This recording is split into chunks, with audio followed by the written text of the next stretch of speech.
Okay, today we will gonna start Tarjagi's bearing capacity. Okay, तो कल मैंने बताया था आपको कि सोइल की लोड बेयरिंग कैपेसिटी को कैसे कैलकुलेट कर सकते हैं हम either either with the help of analytical method यानी कि न्यूमेरिकल टेक्निक्स के थ्रू, second was by building codes and third by testing. ठीक है, तो today we will cover analytical method.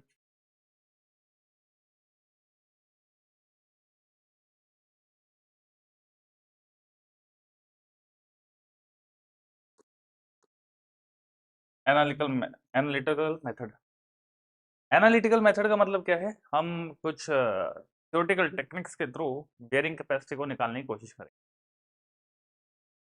तो सबसे पहले हमें इसके लिए पढ़ना पड़ेगा Terzaghi's bearing capacity, Terzaghi's approach.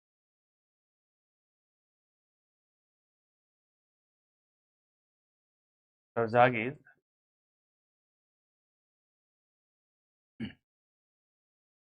Bearing capacity theory.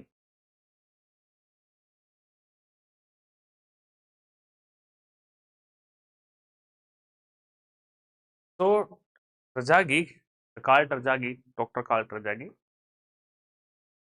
proposed a theory in which he assumed a footing, kind of strip footing, for which he proposed a theory.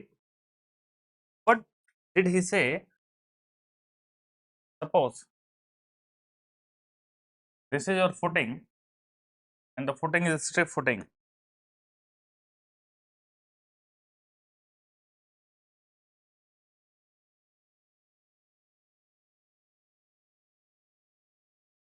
This strip footing has base width B. Suppose this is ground level, this is the ground level, and from the ground level, this is the depth of foundation.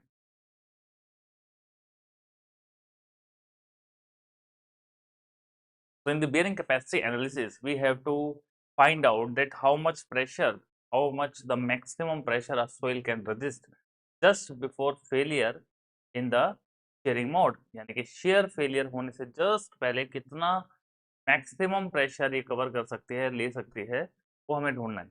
That would be our bearing capacity. ठीक है, okay, echo नहीं है।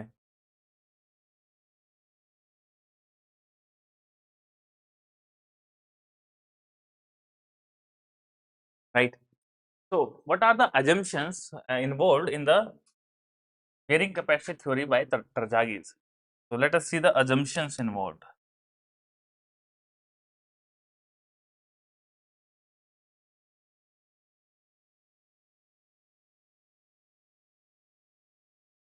So first assumption was footing is a strip footing. Strip footing का मतलब क्या था? ऐसी footing जिसकी लेंथ काफी ज्यादा है विड्थ से। ठीक है, second, soil is homogeneous. Third,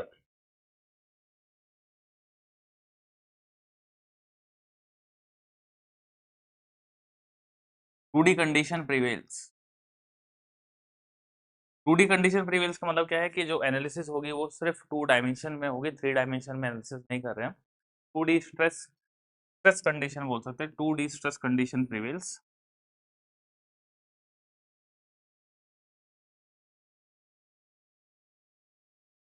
fourth, the base of footing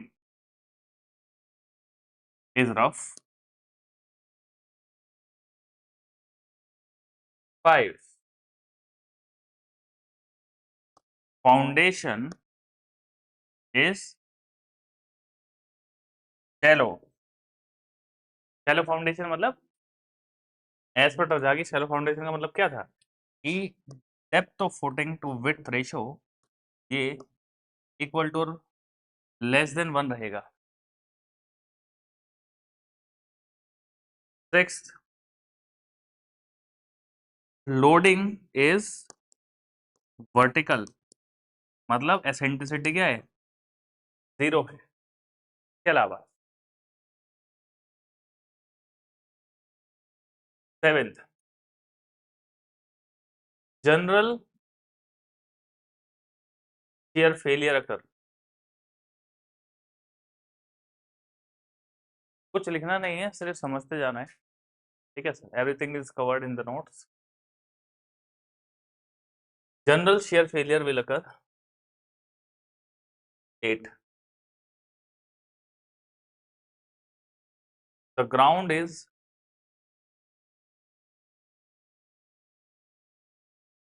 horizontal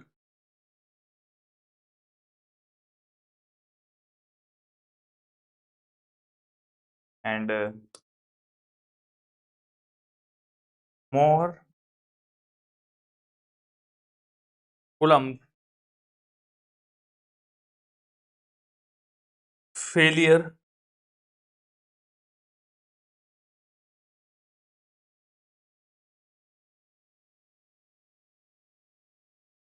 based, more Coulomb failure based approach. These are the assumptions involved in the Tarjagi's bearing capacity theory, right? Now, instead of driving the derivation, ठीक है, derivation कर लेते हैं। एक छोटा सा derivation है, छोटा तो नहीं है लेकिन it will help you to understand the equation what he gave. So for this, let me solve how to calculate how he calculated Tarjagi's bearing capacity. Sorry,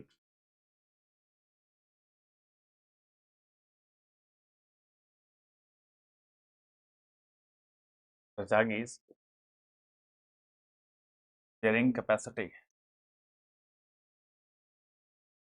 equation.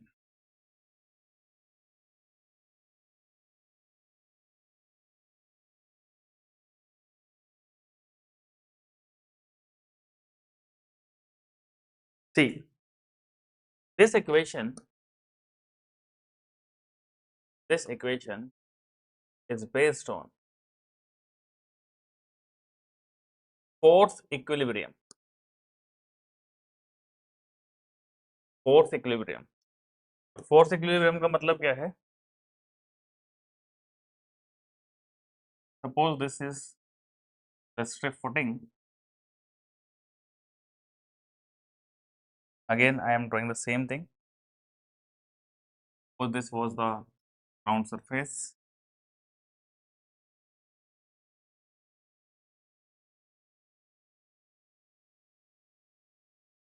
This is depth of foundation, and this width. B is the base width. Now he proposed that below the footing, when the load is applied, on this base of footing, so that pressure, suppose this pressure is ultimate pressure, the maximum pressure the soil taking just before the failure is QU, right? और अगर हम force के terms में इसको लिखें तो it is QU into P into 1, है ना? कैसे लिख दिया सर? अरे यार, pressure is equal to force per unit area, area को मल्टीप्लाई कर दिया तो फोर्स कितना निकल गया? Pressure into area. प्रेशर कितना है? QU है, एरिया कितना है? P into 1 per unit width analysis चल रही है, पर यूनिट एरिया की एनालिसिस चल रही है, तो B ले लिया मैंने। और 3D में अगर आप देखो तो 1 मीटर के लिए एनालिसिस कर रहे हैं, ठीक है? पर यूनिट वेट एनालिसिस चल रही है इन द अदर डायरेक्शन, ठीक है? क्योंकि तजागी ने पहले बोला कि 2D स्ट्रेस कंडीशन प्रिवेल्स, तो 2 डायमेंशन में जाना है, इसलिए 3D का मैंने कोई यूनिट नहीं लिया, इसलिए 1 लिख दिया उसके आगे। तो ही he proposed that there is 3 zones below the soil, sorry, below the footing. There is 3 zones. First zone is this zone 1, that is called as elastic equilibrium zone, elastic zone simply. And then during the general shear failure, जैसे हमने कल देखा था, तो failure pattern कैसा जाता है? What was the failure envelope? It is something like this, right? Same to this side, ऊपर तक जाएगा, something like this, है ना? So here he divided these zones in further 3 parts.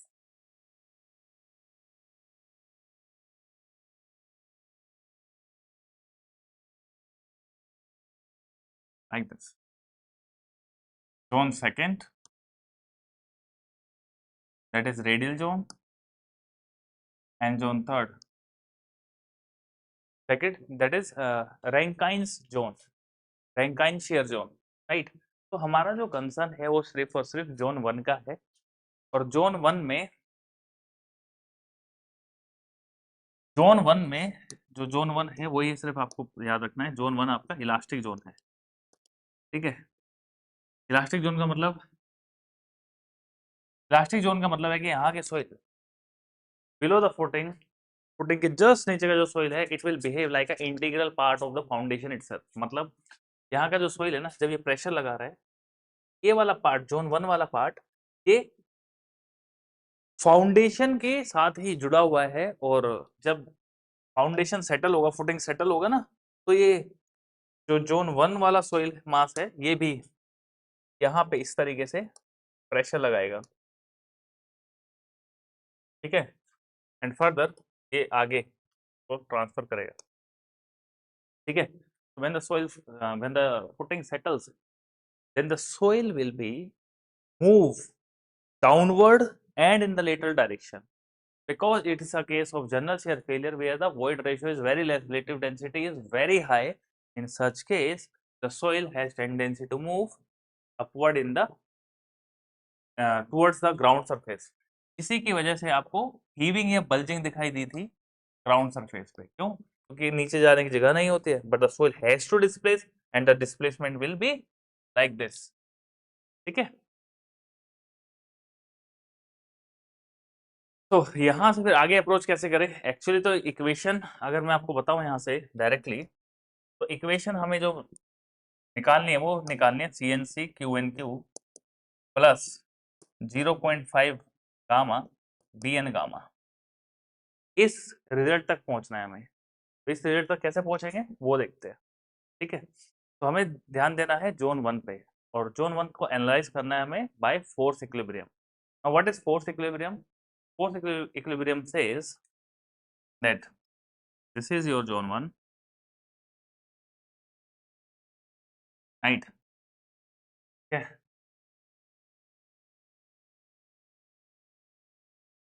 okay, this is zone 1 where the pressure is acting of QU and I am converting it into in terms of force, okay? Now how many forces are there on the basis of this equation has derived? So there exists different forces, so these forces are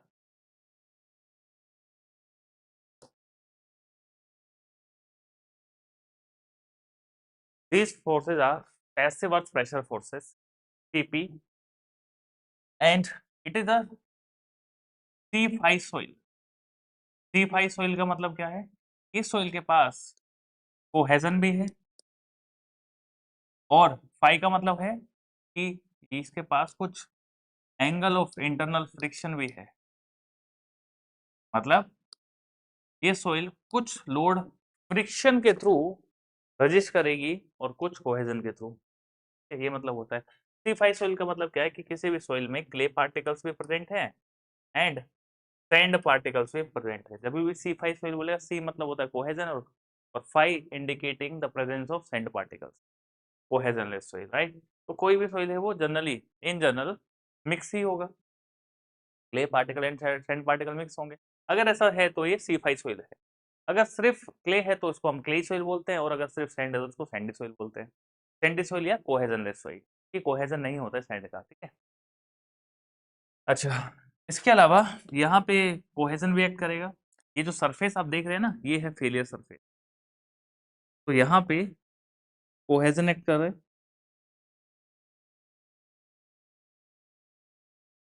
ठीक है। Let's see is the cohesion. इसके अलावा इस component पर देखें तो इसका खुद का कुछ सेल्फ वेट भी है, सेल्फ वेट जो डाउन डायरेक्शन में एक्ट कर रहा है। तो डाउनवर्ड फोर्सेस क्या क्या हैं? डाउनवर्ड फोर्सेस हैं W, और ये प्रेशर QU। इसके अलावा अपवर्ड फोर्सेस क्या हैं? तो ये है PP, और साथ में क्या है, ये कोहेजन देख रहे हैं ना, ये तो इंक्लाइंड है, तो इसका फोर्स कंपोनेंट जब हम ब्रेक करेंगे तो I need the force component in the vertical direction. So this angle is basically phi, है ना। तो जो फेलियर सरफेस होता है हॉरिजॉन्टल के साथ, वो जो फेलियर सरफेस एंगल बनाता है विद द हॉरिजॉन्टल, उसी को हम डिनोट करते हैं, उस एंगल को डिनोट करते हैं फाई से, और उसी को हम बोलते हैं एंगल ऑफ इंटरनल फ्रिक्शन और एंगल ऑफ रिपोज, ठीक है। तो how many forces are acting there, see. तो बेसिकली अगर हम इसका फोर्स इक्विलिब्रियम बनाएं तो ये बनेगा कैसे? इसको रफ करते हैं। तो यहाँ पे देखिए आप,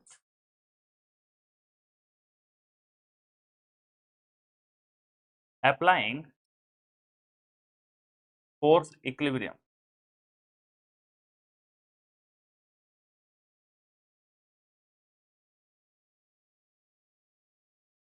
तो यहाँ पे जो डाउनवर्ड फोर्स है वो क्या है? QUB है, QUB। इसके अलावा PP यहाँ पे लगा है वर्टिकल, और एक ये PP, तो ट्वाइस ऑफ PP। इसके अलावा ये जो कंपोनेंट C, इस कंपोनेंट का हॉरिजॉन्टल कंपोनेंट क्या हो जाएगा? कोस, और वर्टिकल क्या हो जाएगा? साइन। तो इस C का वर्टिकल कंपोनेंट हो जाएगा C साइन फाई। तो C साइन फाई इधर से और एक C साइन फाई इधर से, तो इसको मैं कैसे लिखूंगा? ये होगा मेरा 2C साइन फाई, ठीक है। 2C sine phi. डेरिवेशन में प्रॉब्लम हो सकती है, डेरिवेशन आपको पढ़ना भी नहीं है, लेकिन डेरिवेशन के थ्रू जो इक्वेशन आएगी वो हेल्प करेगी आपको, इक्वेशन, वो इक्वेशन हेल्प करेगी न्यूमेरिकल सोल्व करने में और इक्वेशन को अच्छे से समझने में।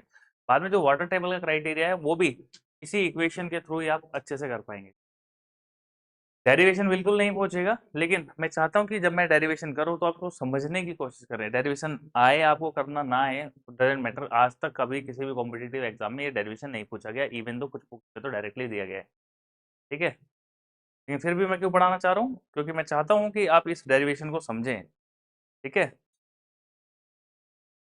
तो 2PP ये हो गया अर्थ प्रेशर की वजह से, क्योंकि जब सोइल नीचे की तरफ सेटल करेगा, ये ये जो पार्ट 1 में दिखा रहा हूँ ये पूरा मिट्टी है, जस्ट फुटिंग का बेस, जो बेस ऑफ फुटिंग है उसके नीचे वाला मिट्टी है, और यही मिट्टी जो जोन जोन 1 में है, यही सोइल जोन सेकंड को पुश करेगा, और जोन सेकंड वाला थर्ड को पुश करेगा, है ना। जब फुटिंग सेटल होगा तो आप इसको अज्यूम कीजिए अपने माइंड में कि किस तरीके के पिक्चर बन रहा है आपके। जब फुटिंग सेटल हो रहा है तो नीचे की मिट्टी नीचे की तरफ सेटल हो रही है ना, फुटिंग के जस्ट नीचे का मिट्टी सेटल हो रहा है, और उसके एडजेसेंट वाला सोइल और फिर लेटरल डायरेक्शन में पुश हो रहा है। तो बेसिकली ये जो पार्ट 1 है ये फुटिंग का ही पार्ट है, फुटिंग का पार्ट एक्चुअल नहीं है, लेकिन ये बिहेव करता है जैसे कि इंटीग्रल पार्ट ऑफ फुटिंग का। जब ये सेटल हो रहा है तो इसके साथ साथ सेटल होने वाला सोइल है, ठीक है। तो ये मैंने लिख दिए हैं आपके। AQUB क्या है? Downward force. तो फोर्स इक्विलिब्रियम कर रहे हैं तो हम लिख रहे हैं summation of all the forces in Y direction 0। जो समीशन है यानी कि सब फोर्सेस को आप ऐड कर देंगे वर्टिकल डायरेक्शन में, तो सबका सम कितना होना चाहिए? 0 होना चाहिए। तो मैं लिख रहा हूँ downward force should be equal to upward force, सिर्फ इतना ही लिखना है। तो डाउनवर्ड फोर्स क्या है, क्यू यू इंटू बी है। जो भी प्रेशर आप एक्सर्ट कर रहे हो, maximum pressure that is Q U, और फोर्स बनाने के लिए विड्थ से मल्टीप्लाई करते हैं मैंने into B. Then upward forces क्या है, तो उनको इक्वल किया मैंने 2 पी प्लस इस कोहेजन का जो कंपोनेंट है वो वर्टिकल डायरेक्शन में सी साइन फाइव, तो 2 C sin फाइव। ठीक है, इसके अलावा क्या है, इसके अलावा एक फोर्स और है, वो है सोइल का खुद का वेट, लेकिन ये तो अपवर्ड डायरेक्शन में नहीं है, डाउनवर्ड में। तो ठीक है, डाउनवर्ड में है तो इसको मैं माइनस साइन इंडिकेट करेंगे, डाउनवर्ड डायरेक्शन में है तो माइनस साइन इंडिकेट कर दिया मैंने इसके लिए। नाउ इसका वेट कितना होगा, तो वेट कैसे निकालेंगे देखिए, थोड़ा सा ट्रिग्नोमेट्री समझ लीजिए। अगर विड्थ है बी बी, तो ये वाली विड्थ कितनी हो जाएगी, b/2 हो जाएगी। ये फाई एंगल है, ठीक है, तो टेन फाई क्या हो जाएगा बताइए, टेन फाई हो जाएगा परपेंडिकुलर बाई बेस। परपेंडिकुलर चाहिए ना आपको, ये वाला चाहिए, मुझे एरिया निकालना है ना। कैसे, ये वाला कंपोनेंट कितना होगा वो देखिए, p/b यानी परपेंडिकुलर बाई बेस, परपेंडिकुलर कितना है x और बेस कितना है b/2। ओ, तो ये वाला जो वैल्यू है x, ये हो जाएगा मेरे लिए b/2 टेन फाइव। ये समझ में आ गया। और एक कंपोनेंट बाद में चाहिएगा मुझे, ये लेंथ, इसको y मान लिया मैंने, y निकालो। तो y कैसे निकलेगा, तो y के लिए क्या लगाना पड़ेगा मुझे, कोस थीटा, मेरे पास है बेस और हाइपोटेनस, तो कोस फाई क्या हो जाएगी, बेस अपॉन हाइपोटेनस।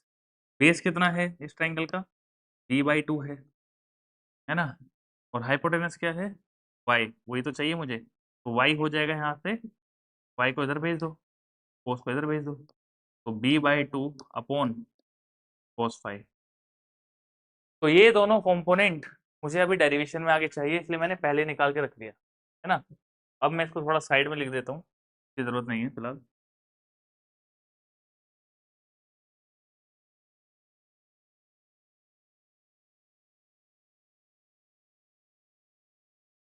तो ये हो जाएगा कितना मेरा, b/2, b/2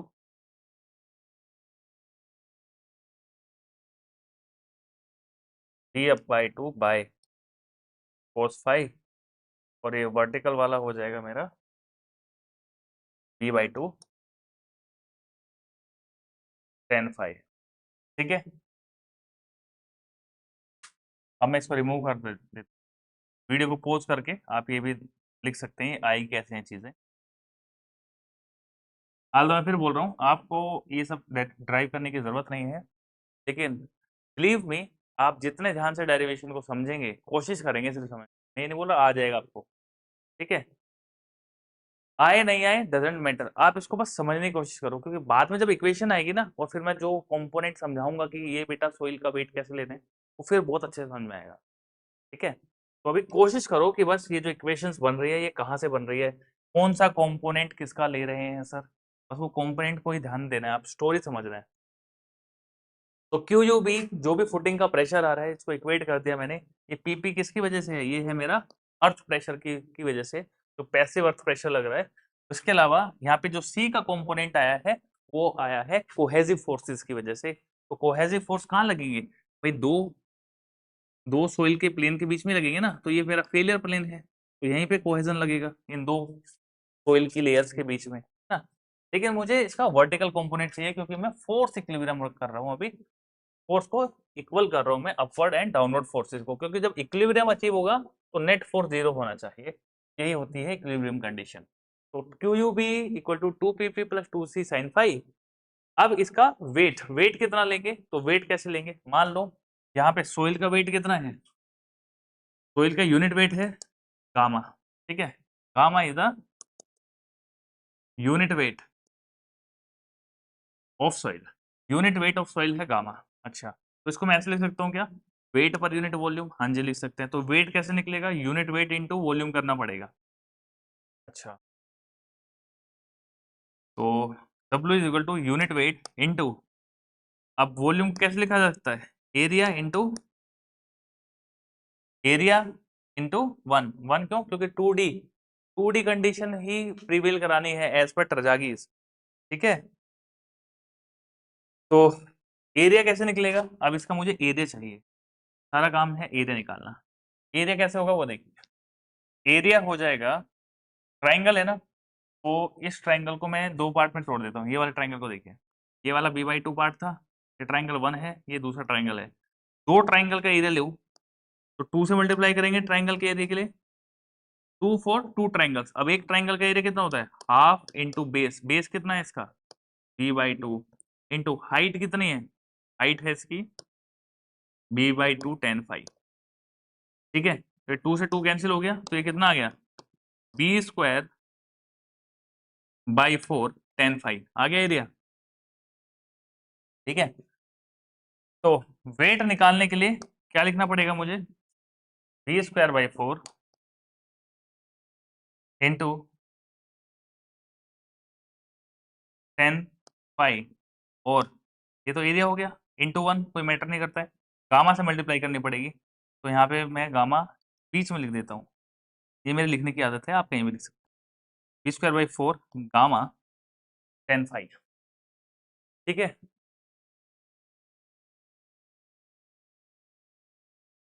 sir 2c sin theta कैसे? अच्छा, साइन फाई है वो, चलो वो बता देता हूँ ये साइन आया कैसे। ये ट्रिग्नोमेट्री से आया भाई, देख लो, और इसो की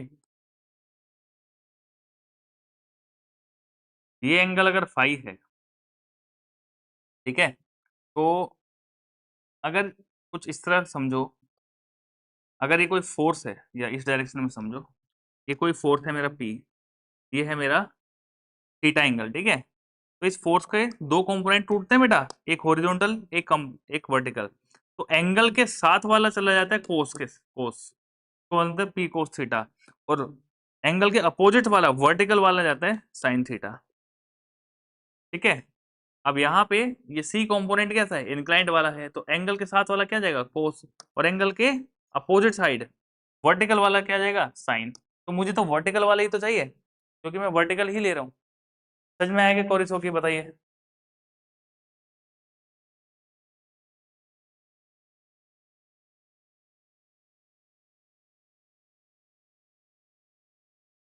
समझ में आ गया ना कोरी?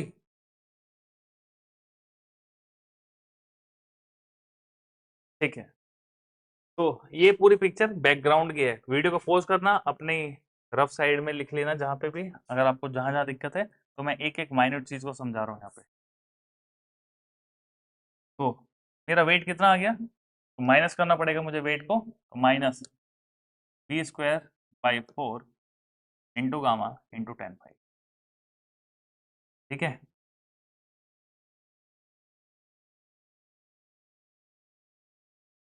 यहाँ तक इक्वेशन थोड़ी बहुत भी समझ में आई है तो बताइए क्लास।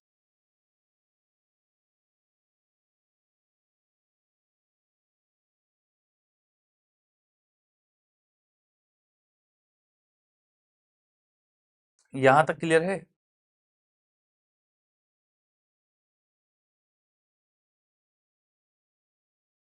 एकदम समझ गए? ये डेरिवेशन बहुत सारे टीचर भाग जाते हैं, ये डेरिवेशन नहीं करते हैं। हम लोग समझ गए फर्स्ट टाइम में, चलो अच्छी बात है।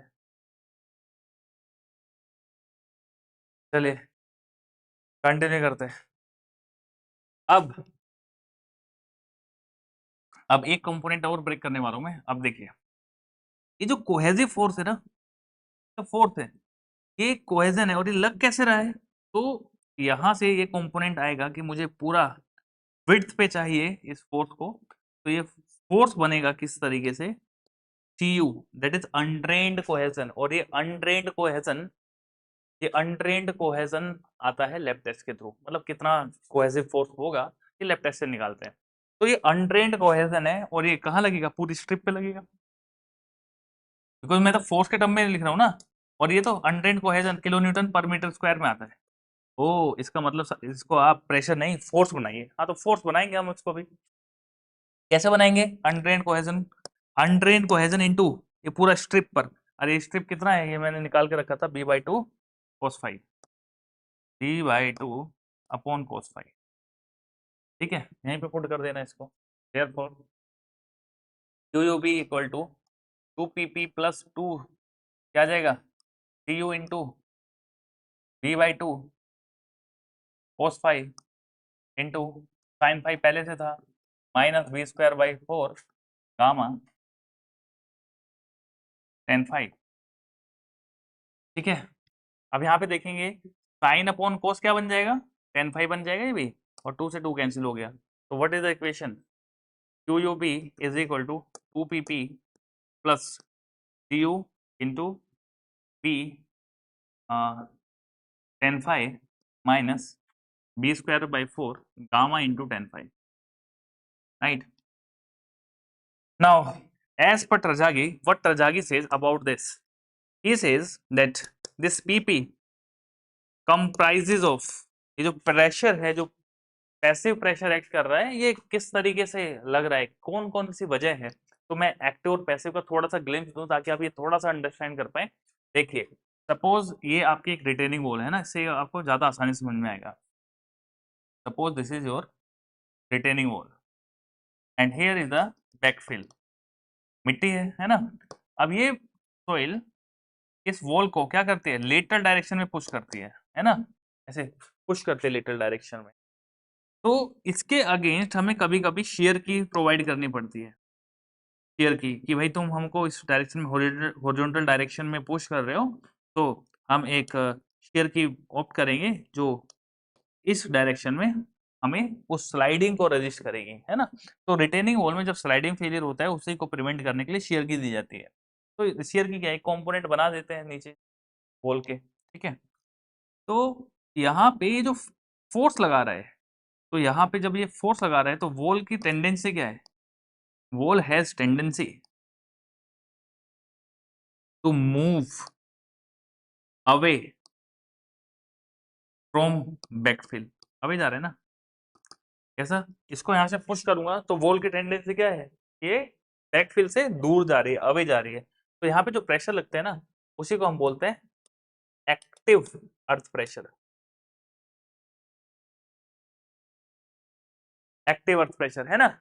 तो यहाँ पे तो बेटा जो प्रेशर लगेगा वो एक्टिव लगेगा, लेकिन यहाँ पे देखो, इस बेस के नीचे वाली जो सोइल है, यहाँ पे तो सोइल की ये जो वॉल है, इसकी टेंडेंसी सोइल के पास आने की है, दूर थोड़ी जा रही है। यहाँ पे तो दूर जा रही है सोइल मास से, लेकिन इस सोइल मास के तो पास आ रही है। तो यहाँ पे जो प्रेशर एक्सर्ट होता है वो होता है पैसिव अर्थ प्रेशर,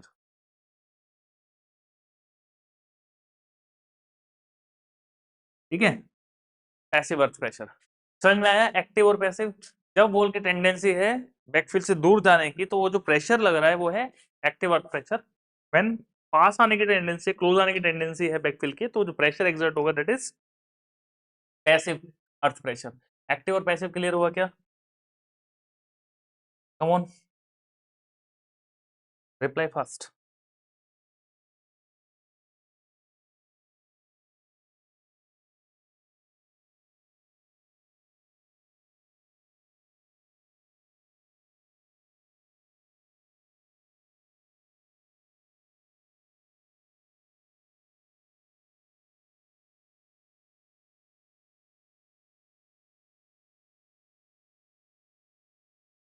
एक्टिव और पैसिव अर्थ प्रेशर क्लियर हुआ, ओके।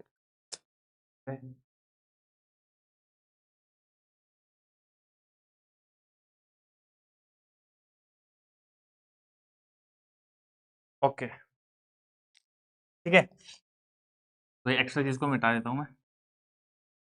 सोइल पढ़ने के लिए थोड़ी बहुत बेसिक नॉलेज चाहिए, नहीं तो फिर कंसेप्ट समझ में नहीं आएगा, फिर लगेगा कि सब कुछ रट्टाफिकेशन चल रहा है, और रट्टाफिकेशन मुझे पसंद नहीं है।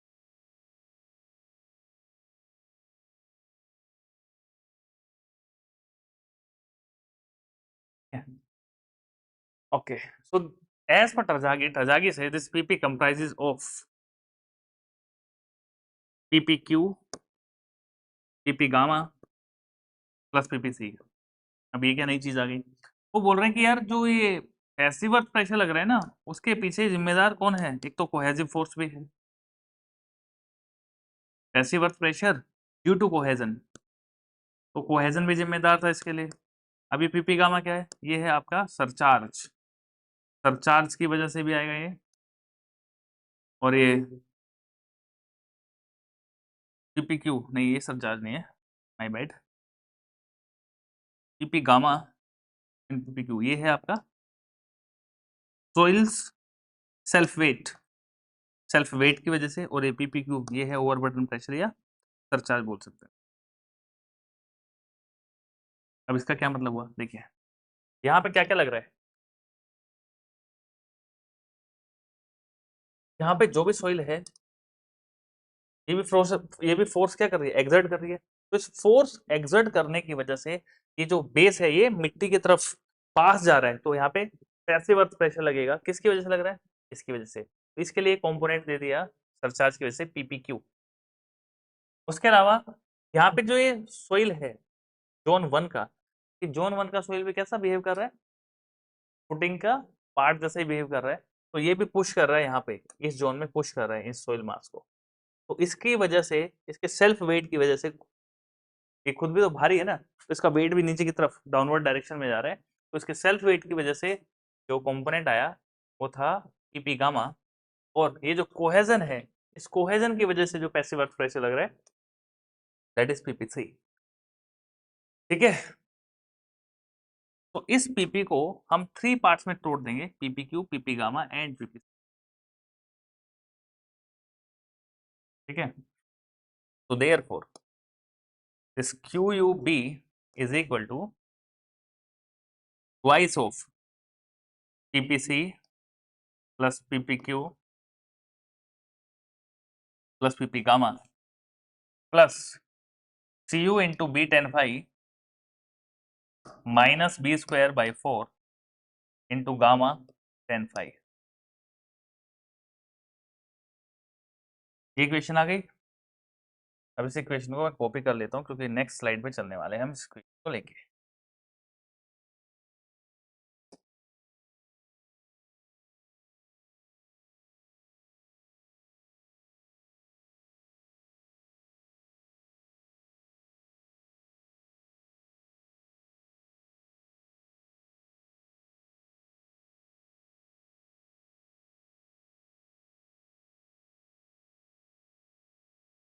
ठीक है,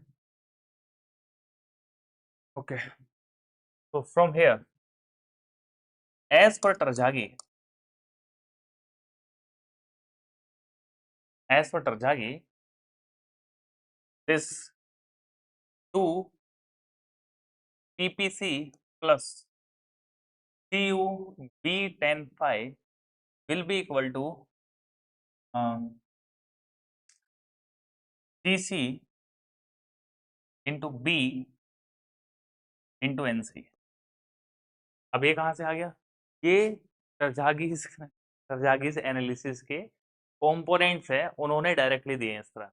उसके लिए फिर उसका रिसर्च पेपर पढ़ना पड़ेगा, पूरा एनालिसिस पढ़नी पड़ेगी, that is not required on this stage. Even though this derivation is not required for your curriculum activities. आपके बीटेक में, आपके इंजीनियरिंग एग्जामिनेशन में कभी नहीं पूछे जाएंगे, कभी पूछे भी नहीं जाएंगे ना, आज तक पूछे। तो फिर क्यों पढ़ रहे हैं, क्यों ये फालतू का टाइम वेस्ट कर रहे हैं, फालतू का टाइम नहीं वेस्ट हो रहा है।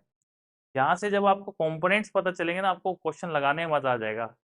आपको फुटिंग फुटिंग के क्वेश्चन से, फाउंडेशन से के क्वेश्चन से एक प्यार हो जाएगा, क्योंकि आपको सारे कंपोनेंट्स आपके माइंड के सामने ऐसे फ्लोट कर रहे होंगे तब। ठीक है, तो कुछ भी रट्टा जैसा नहीं लगेगा आपको कि यार ये मुझे रटना है, सब कुछ समझ में आएगा। तो ये कंपोनेंट ब्रेक हुए इसमें।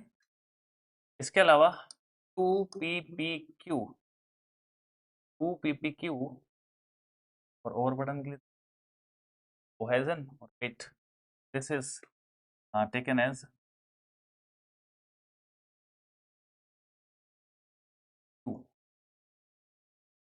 NQ, या इसको आप गामा डी 2 ही मान लेते हैं, NQ। And that remaining twice of PP gamma plus, plus ने माइनस है, minus B square by 4 gamma tan phi will be taken as 1/2, cut जाएगा ना, 1 कॉमन लेके कटेगा, वैसे भी डायरेक्टली लिख देता हूँ 1/2 गामा TN गामा। ये आएगा B स्क्वायर यहाँ पे,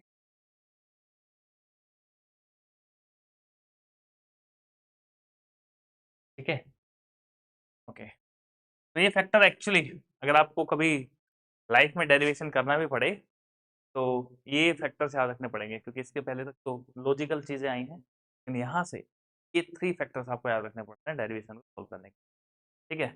if you put this equation you will get therefore this Q U B is equal to C C B N C plus D Q N Q plus half of gamma D square N gamma, where NC, NQ and N gamma are the bearing capacity factors. Bearing capacity factors. These factors will always be there in the numericals. वो दिए होंगे, given रहते हैं. Now, अगर आप B को इस तरफ डिवाइड कर दें तो क्या बचेगा? B मल्टीप्लाई में है ना, इधर डिवाइड में भेज दो तो क्या बचेगा? ये QU is equal to CC, या CC की जगह सिंपल C रख लेते हैं ना. It's a just matter of notation, simplicity के लिए instead of CC just take it as C.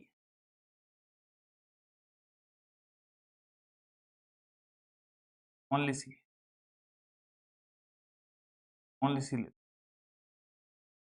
तो ये हो जाएगा आपका CNC प्लस QNQ प्लस 1/2 को कैसे ले सकता हूँ मैं? 0.5 gamma, that is unit weight of, एक भी कैंसिल हो जाएगा, एक भी बचेगा, n gamma. So this equation is called as Terzaghi's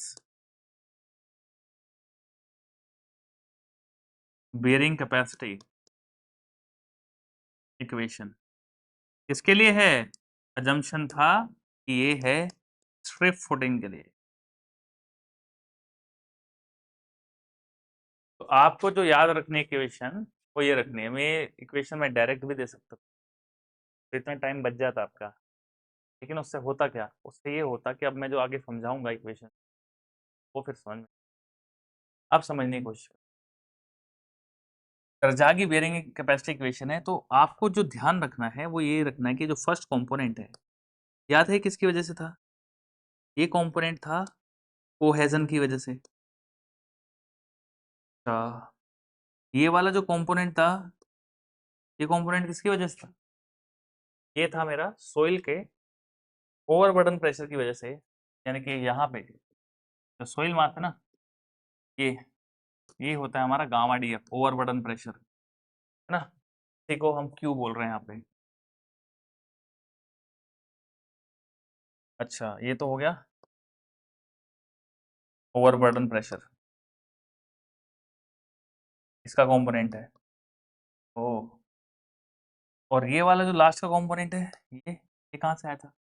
तो याद करो, ये 1/4 गामा 10 फाइव, ये कहाँ से आया कंपोनेंट? ये इसका है. ये किसका है?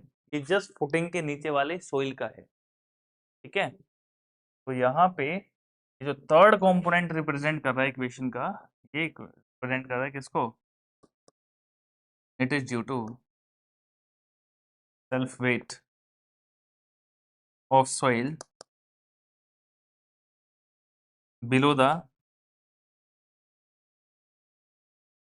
बेस ऑफ फुटिंग, ठीक है. तो इससे क्या फायदा मिलेगा? अब ये 3 कंपोनेंट अगर आपको समझ में आ गए, तो अगर मैं बोलूँ कि बेटा आपकी जो सोइल है वो एक सैंड है, it is just dry sand, तो ये कोहेजन क्या होगा? वहाँ पे 0 हो जाएगा ना, तो इक्वेशन में से गायब हो जाएगा, सिर्फ ये इक्वेशन लगेगी. उसके बाद अगर मैं ये बोलूँ कि ओवरबर्डन प्रेशर है ही नहीं, आपने बेसमेंट बनाया है, आपने बैकफिलिंग की नहीं है, तो ओवरबर्डन प्रेशर आएगा नहीं, तो ये भी हट जाएगा. या अगर मैं बोलूँ कि आपका जो इफेक्टिव स्ट्रेस है वो इफेक्टिव स्ट्रेस 0 है क्योंकि ये क्ले है, तो ये 0 हो जाएगा. तो ये सारी बातें आपको धीरे धीरे समझ में आएंगी, इसलिए ये इक्वेशन को, इस इक्वेशन का पोस्टमार्टम करना बहुत ज़रूरी था. फिलहाल ये है आपकी bearing capacity, ultimate bearing capacity Q U. क्या पढ़ा था हमने कल टर्मिनोलॉजी में? This is my ultimate bearing capacity, ultimate bearing capacity of soil. तो अगर आपसे कोई पूछे कि नेट अल्टीमेट क्या होगा, नेट अल्टीमेट बियरिंग कैपेसिटी निकालनी पड़ेगी, कैसे निकलेगी? तो नेट क्या हो जाएगी, क्यू एन यू हो जाएगी। तो हमने कल पढ़ा था कि अल्टीमेट बियरिंग कैपेसिटी में से ओवरबर्डन प्रेशर को माइनस कर देते हैं तो नेट अल्टीमेट बनता है। माइनस कर देंगे gamma D F equal to, तो उसकी वैल्यू कितनी है, T N C plus Q N Q plus 0.5 gamma B N gamma. और ये माइनस गामा डी एफ यहाँ पे कर देता हूँ मैं, क्यों कर रहा हूँ ऐसा, क्योंकि ये क्यू है, ये क्यू का वैल्यू ही गामा डी एफ है।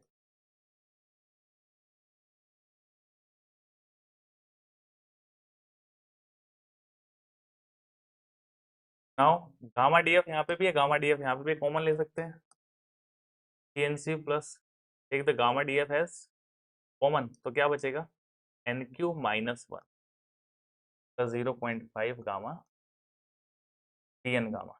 ठीक है, ये हो गया आपका नेट अल्टीमेट बियरिंग कैपेसिटी का इक्वेशन। तो दोनों में फर्क क्या है, अल्टीमेट और नेट अल्टीमेट में सिर्फ वहां पे एन क्यू है, यहाँ पे एन क्यू माइनस वन है। इस फॉर्म में एमसीक्यू पूछ लेते हैं। तो बताइए, कुछ समझ में आया इक्वेशन के बारे में, डेरिवेशन ना भी समझ में आया हो, इक्वेशन समझ में आई, कौन सा कंपोनेंट किसके रिलेटेड है। और कोरिस हो के आई थिंक आपका फाइनल ईयर है, तो आप बताओ सोइल मैकेनिक्स में आपके फैकल्टी ने पढ़ा है ये कोरिस हो की?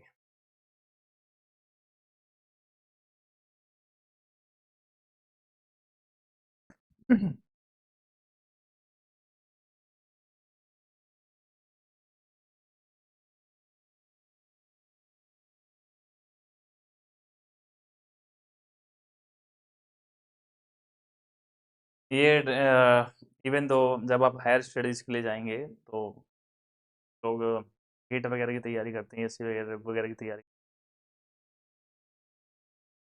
अच्छा, कोर्स होके नहीं पहुंचा है ना, ये यूनिट में नहीं पहुंचा, ये सेशन में जब तुम पहुंचेगा तो सर को पूछना कि सर ये डेरिवेशन कैसे आया, मतलब इक्वेशन कैसे आया। मजाक कर रहे हैं, मत पूछना ऐसे कि बीटेक लेवल पे जरूरी भी नहीं है, तो इट्स ओके, वो जैसे भी पढ़ाएं सब बढ़िया होता है, सब अच्छा पढ़ाते हैं।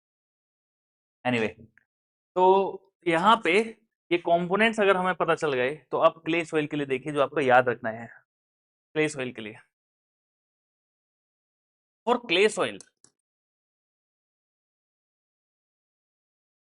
For clay soil we know, हमें पता है क्या, इक्वेशन याद रखनी है आपको। आपको इक्वेशन याद रखनी है कि भाई अल्टीमेट बेयरिंग कैपेसिटी होता है C N C Q N Q plus 0.5 gamma B N gamma. ठीक है, इसका केस था ये है जनरल शेयर फेलियर, वो भी सिर्फ स्ट्रिप फोल्डिंग के लिए। इसके लिए इक्वेशन है, ये है जनरल शेयर फेलियर के लिए, जनरल शेयर फेलियर उस केस के लिए है। लोकल होगा तो क्या होगा बताएंगे आगे। जनरल शेयर फेलियर जब फाई कितना होता है, मत भूलिए 36 डिग्री से ज्यादा में ही जनरल शेयर फेलियर होगा।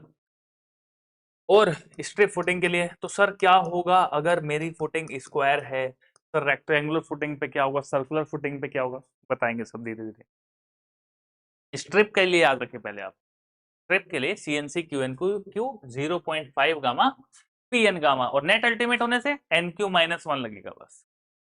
ओके, इतना समझ गए। क्ले सॉइल के लिए क्या है, तो for clay soil, for clay soil NC की जो वैल्यू होती है वो 5.7 आती है, एन क्यू की वैल्यू होती है 1 एंड एन गामा की वैल्यू होती है 0। तो अगर बेटा आप यहाँ पे 0 पुट करेंगे तो ये पूरा टर्म क्या हो जाएगा, 0 हो जाएगा क्या। और यहाँ पे अगर एन क्यू की वैल्यू आप क्या पुट करें 1, तो ये कितना बचेगा, सिर्फ क्यू बचेगा। तो देयरफॉर क्यू यू क्या हो जाएगा क्ले सॉइल के लिए, सी एन सी, सी की वैल्यू एन सी की वैल्यू कितने 5.7 है, तो रख दो 5.7 times of 100 cohesion plus Q, वो तो 0 हो गया। तो एमसीक्यू में ये पूछता है बेटा डायरेक्ट, है ना। और क्यू का मतलब क्या होता है, मत भूलो, क्यू है आपका गामा डीएफ, मत भूलो इस चीज को। क्यू है आपका ओवरबर्डन प्रेशर गामा डीएफ। लेकिन यहीं पे क्ले सोइल के लिए अगर नेट अल्टीमेट निकाले हम, नेट अल्टीमेट, ओ, तो नेट अल्टीमेट में अपन क्या करते थे, क्यू को क्या लिख सकते हैं, गामा डीएफ। ओके, ये तो क्यू यू हुआ, इसी में ओवरबर्डन प्रेशर माइनस कर देते हैं, कैंसिल हो जाएगा बेटा। तो net ultimate for clay soil only this, ठीक है।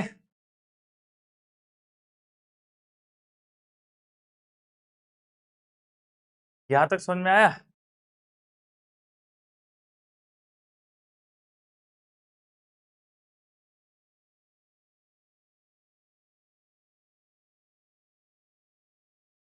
चलिए अब देखते हैं आगे क्या होगा अगर, अगर ये जनरल शेयर फेलियर की जगह लोकल शेयर फेलियर हो।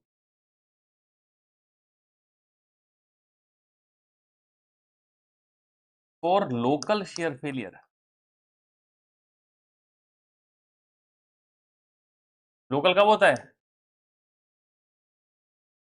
जब angle of internal friction 29 degree से कम हो, तब लोकल होगा, ठीक है, समझ गए। इसके अलावा बियरिंग कैपेसिटी फैक्टर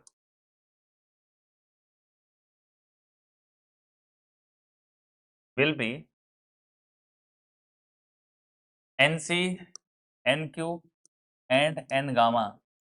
नहीं नहीं, इन पे डैश लगेगा, ध्यान रखना। मतलब ये नोटेशन है जस्ट कि जब लोकल शेयर फेलियर होगा तो हम एनसी की जगह एनसी डैश बोलेंगे, एनक्यू की जगह एनक्यू डैश और एन गामा की जगह एन गामा डैश, ठीक है। तो ये तो हो गए बेयरिंग कैपेसिटी फैक्टर्स। अच्छा, इसके अलावा जो आपकी वैल्यू है ना, सी, सी विल बी रिप्रेजेंटेड एज, सी को रिप्रेजेंट करेंगे, रिप्लेस करेंगे किससे, सीएम से। अच्छा, सीएम क्या है, कोहेजन जब आपका लोकल शेयर फेलियर होता है तो इसकी वैल्यू कितनी होती है, 2/3 of C which is taken in the general shear failure, ठीक है। सब एमसीक्यू है, नॉट इसमें ऐसे मार्क करता है ना बॉक्स के अंदर, सब ये सब प्रीलिम्स में एमसीक्यू में क्वेश्चंस आते हैं ऐसे। तो लोकल शेयर फेलियर के लिए सी की वैल्यू हो जाएगी 2/3 of C which C is under cohesion which is taken in the case of general shear failure my dear. Okay, इसके अलावा tan phi will be equal to, नहीं, because phi equal to phi M now, phi becomes phi m, इसलिए tan phi है phi m, वो भी कैसे लिया जाएगा, 2/3 ऑफ tan phi। अरे सर ये सब क्या है, ये सिर्फ एमसीक्यू के लिए याद रखो, आपके किसी काम का नहीं, ठीक है। तो ये कुछ केसेस होंगे लोकल शेयर फेलियर में। इसके अलावा जब लोकल शेयर फेलियर होगा, मॉडिफिकेशन फैक्टर, और ये मॉडिफिकेशन क्या है, कोहेजन में 2/3 लग जाता है, ये मॉडिफिकेशन। तो इसके अलावा NC, NQ, N gamma convert हो जाएंगे एन3 dash, NQ dash and N gamma dash में, समझे। कुछ नहीं करना है, जब लोकल शेयर फेलियर हो तो 2/3 सी लगा लेना, और एनसी की जगह एनसी डैश वाला फैक्टर उठाना होता है, जब क्वेश्चन करेंगे तो समझाऊंगा। Got it?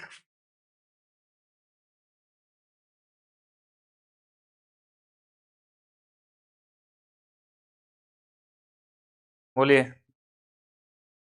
अब पढ़ते हैं कि अगर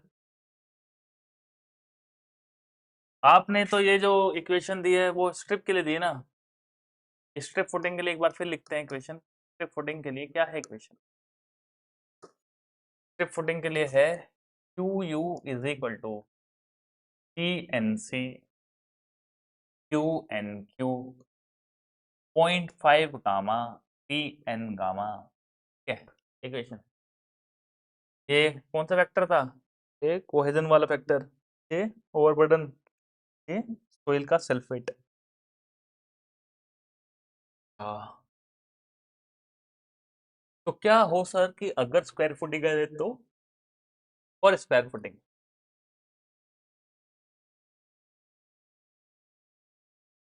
एंड फॉर सर्कुलर,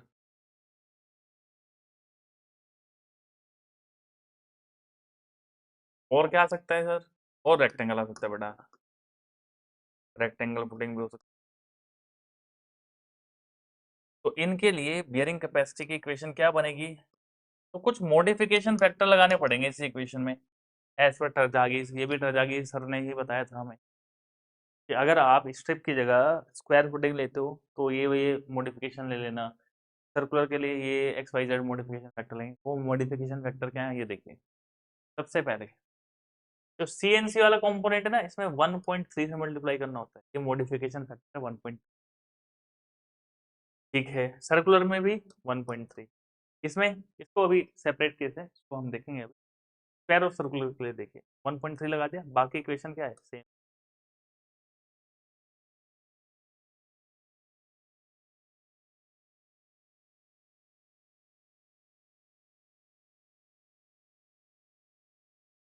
आगे क्या है 0.5 गामा बी एन गामा, सब सेम रहेगा, सब सेम रहेगा बेटा, गामा बी एन गामा। अब 0.5 की जगह क्या आ जाएगा यहाँ पे, 0.4, 0.3, आसान है याद रखना। आगे में 1.3 लगेगा, इधर में एक एक वैल्यू कम करते रहो, 0.5 की जगह 0.4 देन। अब अगर रेक्टेंगुलर फुटिंग हुआ तो क्या केस बनेगा? अब रेक्टेंगल फुटिंग के लिए थोड़ा सा अलग से 1 प्लस 0.3, वो 1.3 है ना, आंखों जिससे तोड़ते हैं इसको, 1 प्लस 0.3 डी बाई एल, ये एक मॉडिफिकेशन फैक्टर है रेक्टेंगल फुटिंग के लिए। आगे रहेगा C N C same, Q N Q same, plus अब यहाँ पे क्या रहेगा मॉडिफिकेशन फैक्टर, यहाँ पे रहेगा 1 minus 0.2 D by L into, बाकी सब सेम रहेगा एज इट इज 0.5 गामा। ठीक है, बताइए थोड़ा बहुत कुछ समझ में आया?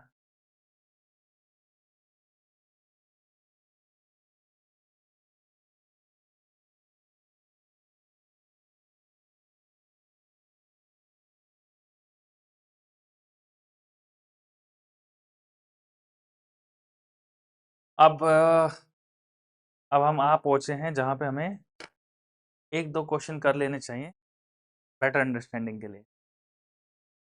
ठीक है, तो ये क्वेश्चंस को लिख लीजिए आप अपने कॉपी में, फिर हम कुछ न्यूमेरिकल करते हैं।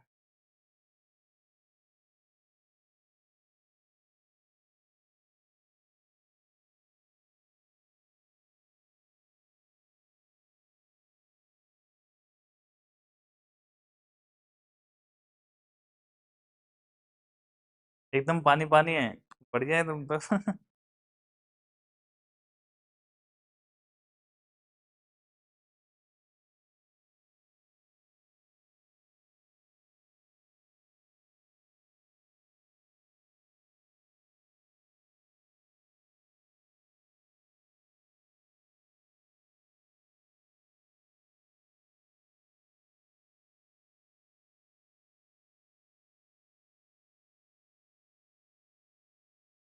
इक्वेशन को लिख लीजिए, then we will start solving some problems.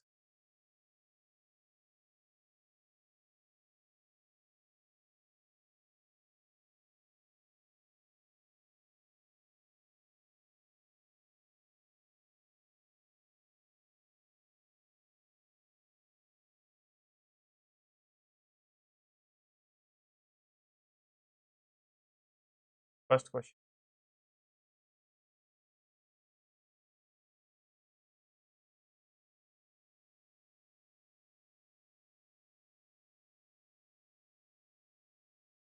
First question try करेंगे।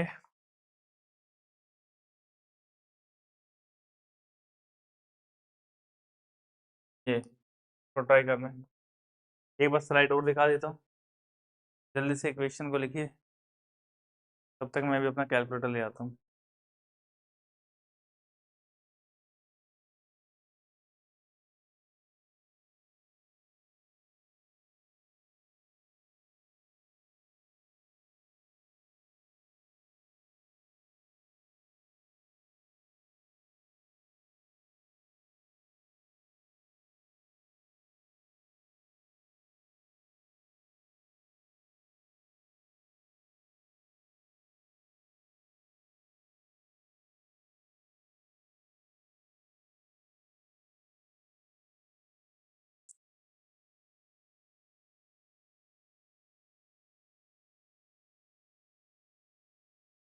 शिवम चेक करा, वीडियो चेक करी, ठीक थी है? मैसेज कर दे ऑडियो वीडियो क्लियर बोल के चेक कर हैं। हाँ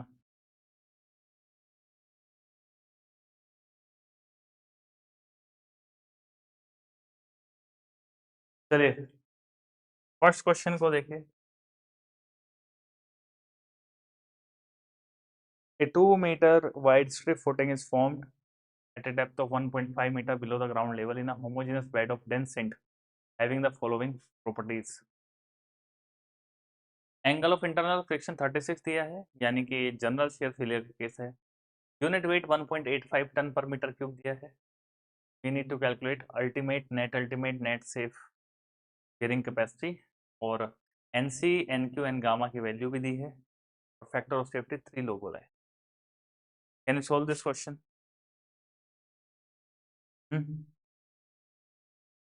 तो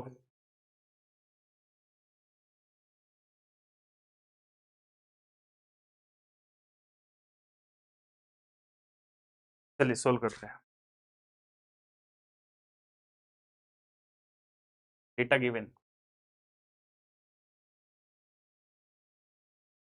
क्या क्या दिया है? 2 मीटर वाइड स्ट्रिप फुटिंग है, यानी विड्थ है मीटर,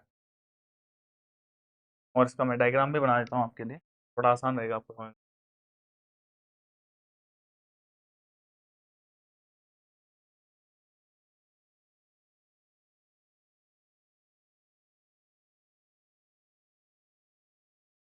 तो the width of the footing is 2 meter and it is formed at a depth of 1.5 meter. Depth is 1.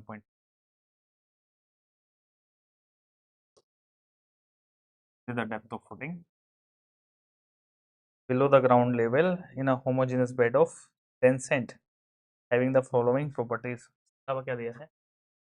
Depth of foundation मिल गया मुझे 1.5 metre, then angle of internal friction 36 degree है, यानी कि ये जनरल शेयर फेलियर का case है।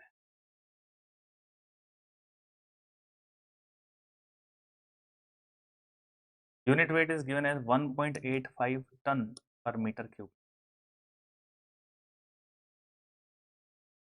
Factor of safety is to be taken is equal to 3, NC is equal to 60, NQ is equal to 40, and N gamma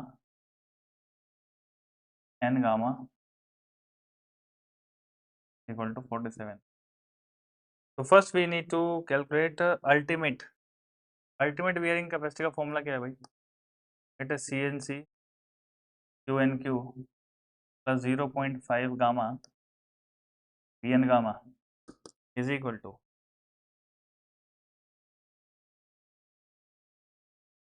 अब आप देखेंगे ध्यान से क्वेश्चन में क्या बोला है? डेंस सैंड, और डेंस सैंड है तो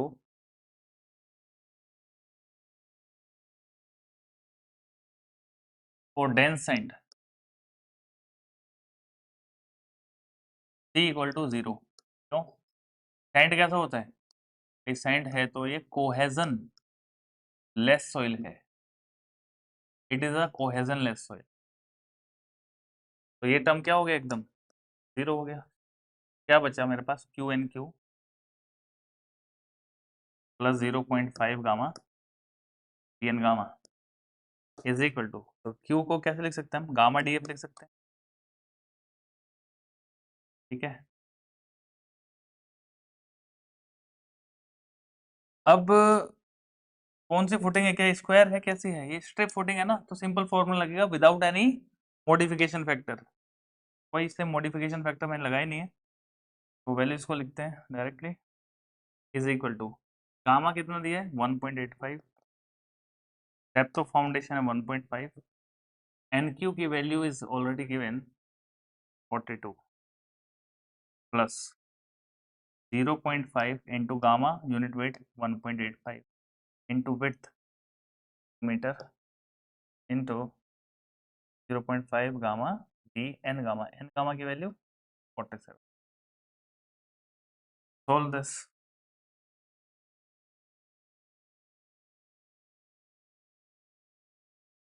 One point 1.85 into 1.5 into 42 plus 0.5 into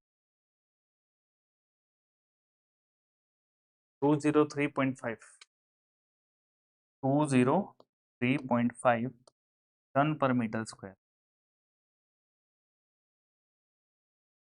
ठीक है. इसके अलावा क्या बोला है, इसके अलावा क्या बोला था निकालने के लिए? अल्टीमेट के बाद net ultimate. What is net ultimate? Net ultimate bearing capacity Q N U. और हमें तो पता है क्यू एन यू कैसे निकलता है सर, क्यू यू में से माइनस कर देते हैं गामा डी एफ. तो हमारे पास 203.5 ऑलरेडी निकल चुका है. इसमें से 1.85 of depth of foundation 1.5 minus कर लेते हैं. तो minus 1.85 of 1.5 it is 200.725 ton per metre square. इसके बाद क्या पूछा निकालने के लिए? नेट अल्टीमेट के बाद नेट सेफ. ठीक है. तो नेट सेफ के लिए क्यू एन एफ.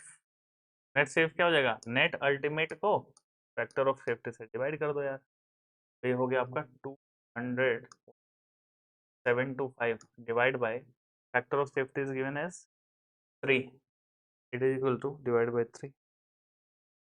ये आ गया आपका 66.9 टन पर मीटर. इसके अलावा पूछा नहीं है, लेकिन हम सेफ बेयरिंग कैपेसिटी तो निकाल सकते हैं ना. क्वेश्चन में नहीं पूछा है, लेकिन मैं निकाल के दिखा रहा हूँ. सेफ बेयरिंग कैपेसिटी, इसको ग्रोथ सेफ भी बोल सकते हो आप. Q S, O N S था ये, सॉरी. नेट सेफ ना, और क्यू एस सेफ कैपेसिटी.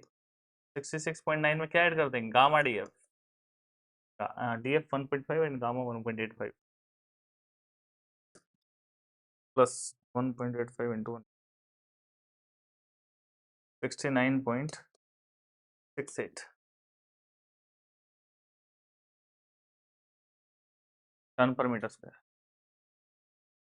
बताइए, क्वेश्चन में कुछ तकलीफ है तो बताइए.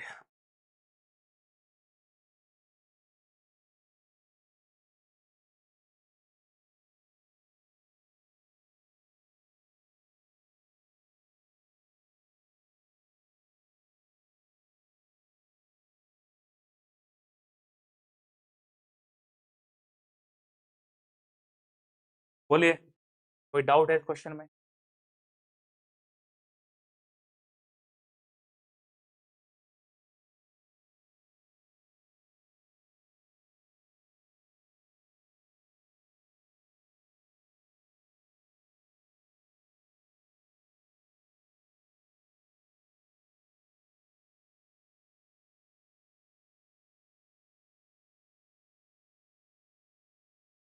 गामा डी एफ क्यू माना है क्या? गामा डी एफ, अच्छा क्यू को गामा डी एफ क्यू माना है. अरे ये क्या है भाई? Overburden pressure. ओवरबर्डन प्रेशर होता है ये, माना नहीं है. ये होता ही है गामा डी एफ. कैसे निकाला था कल हमने गामा डी एफ? तो ओवरबर्डन प्रेशर क्या था? फोर्स पर यूनिट एरिया था. और फोर्स कैसे निकाला था हमने? फोर्स निकाला था हमने यूनिट वेट को मल्टीप्लाई किया था वॉल्यूम के साथ. तो वॉल्यूम क्या था? Area into height. एरिया था बी स्क्वायर. हाइट कितना था? Depth of foundation. और एरिया नीचे बी स्क्वायर था. ये कट गया था. कल का लेक्चर नहीं देखा है ना तुम? तो बता लो. तो वहां से आया था ये गामा डी एफ. ठीक है. Gamma is the unit weight of soil and D F is the depth of foundation. ठीक है.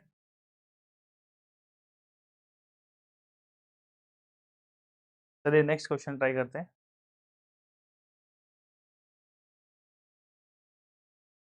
चलें आगे, बताइए।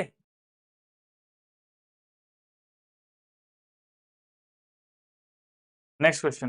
नेक्स्ट क्वेश्चन क्या है? Determine the safe load that can be carried by A square footing 2.2।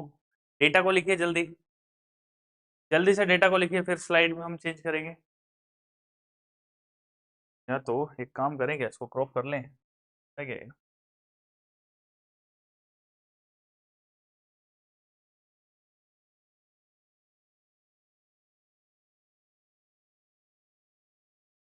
ये कुछ नहीं दिख रहा हो, कलर हो गया ना।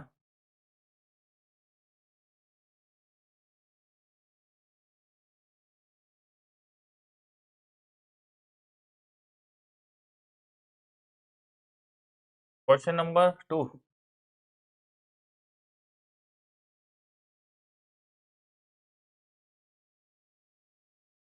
जल्दी से डेटा को लिखिए। 2/2 कैसा है? स्क्वायर फिटिंग है, square footing, unit weight 1.65, C 1.1 ton per metre square, phi 20 degree. 20 degree यानी कि लोकल का केस है भाई इस बार। और फैक्टर ऑफ सेफ्टी 2.5 लेना है। एनसी और एनसी डैश दोनों का वैल्यू दिया है, तो हमें कौन सा लेना पड़ेगा यहाँ पे? अब क्योंकि लोकल शेयर फेलियर है तो एनसी डैश वाली वैल्यूज लगेंगी, ये मेरे किसी काम की नहीं है, मुझे डैश वाली वैल्यू चाहिए। तो हमें क्या निकालना है? ऐसे सोइल पे कितना लोड हम सेफली ट्रांसमिट कर सकते हैं 2/2 की फुटिंग पे, that is the question. Once your data is completed please tell me, then we will proceed for the solution. Quick, फटाक से करिए।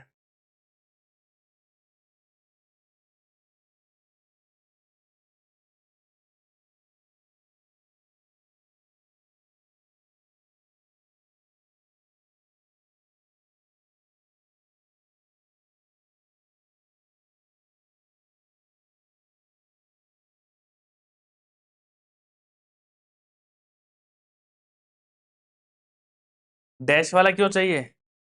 इसलिए चाहिए कोरिस की क्योंकि एंगल कितना है? 20 डिग्री है ना, और ये एंगल 29 से कम है। तो अभी नहीं पढ़ाया था मैंने आपको कि अगर लोकल शेयर फेलियर का केस होता है, लोकल शेयर फेलियर, तब एंगल 29 डिग्री से कम होगा। यहाँ पे कितना है? 20 है, 29 डिग्री से कम है, इसलिए जो फैक्टर होंगे वो एनसी की जगह एनसी डैश लगेगा, एनक्यू की जगह एनक्यू डैश, एन गामा की जगह एन गामा डैश। और जो कोहेजन भी है वो कितना होगा? 2/3 सी। ठीक है, तो डेटा अगर हो गया है तो हम सॉल्यूशन की तरफ बढ़ें।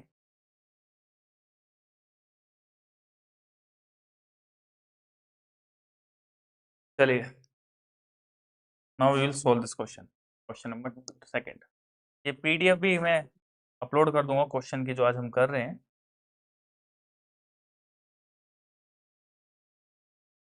सेकंड क्वेश्चन, डेटा गिवन, क्या क्या दिया है? Determine the safe load which can be carried by a square footing 2/2। तो विड्थ तो है 2.2 मीटर की, स्क्वायर फुटिंग है। अगर स्क्वायर फुटिंग है तो याद रखो कि मॉडिफिकेशन फैक्टर जरूर लगेगा, अभी स्ट्रिप फुटिंग नहीं है। Placed at a depth of 1.6 metre below ground level, और प्रॉपर्टीज दी है, unit weight 1.65 ton per metre square, under cohesion value 1.1 ton per metre square, phi 20 degree यानी कि लोकल शेयर फेलियर का केस है।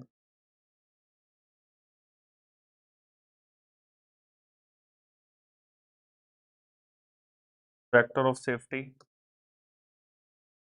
2.5, and N C dash वाली value ले रहा हूँ सिर्फ मैं 11.8, N Q dash 3.8, N gamma dash 1.3.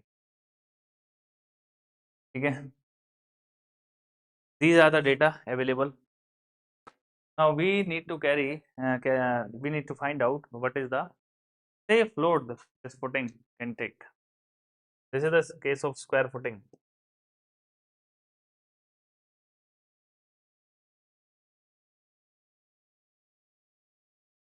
Square footing,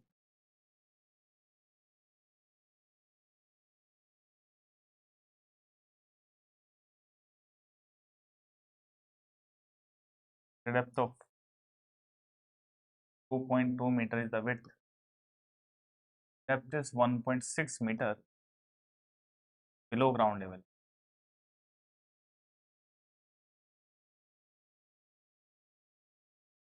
So we know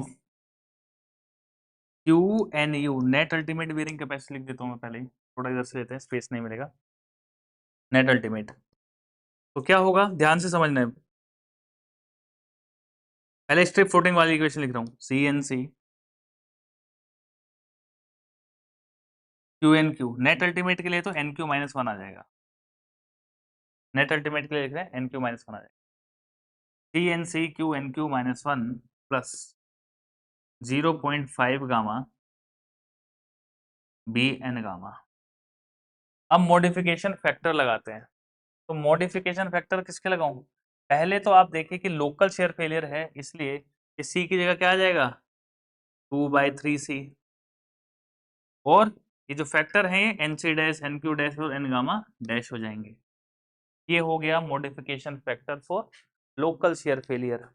इसके अलावा it's not a strip footing, it is a square footing. तो स्क्वायर फुटिंग के लिए मॉडिफिकेशन फैक्टर क्या है? फॉर स्क्वायर फुटिंग क्या बताया था, आगे में तो 1.3 का मल्टीप्लाई होगा और पीछे में 0.5 की जगह क्या होगा, 0.4 हो जाएगा. वेरी गुड, बस इक्वेशन हो गई. नेट अल्टीमेट कैपेसिटी निकल जाएगा. अब क्वेश्चन में देखिए, क्वेश्चन की लैंग्वेज को थोड़ा सा पढ़ना समझिए. क्वेश्चन में बोला था उसने डिटरमाइन द सेफ लोड. ठीक है, तो सेफ लोड निकलेगा, सेफ लोड निकालना है मुझे, तो ये निकलेगा किसके कोरस्पॉन्डिंग, सेफ बेयरिंग कैपेसिटी के कोरस्पॉन्डिंग.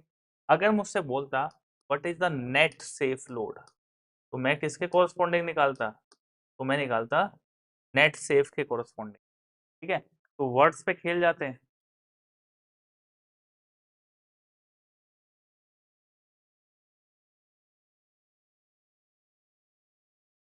अरे स्क्वायर फुटिंग के लिए चौको, स्क्वायर फुटिंग के लिए हमेशा 2.2 नहीं होगा.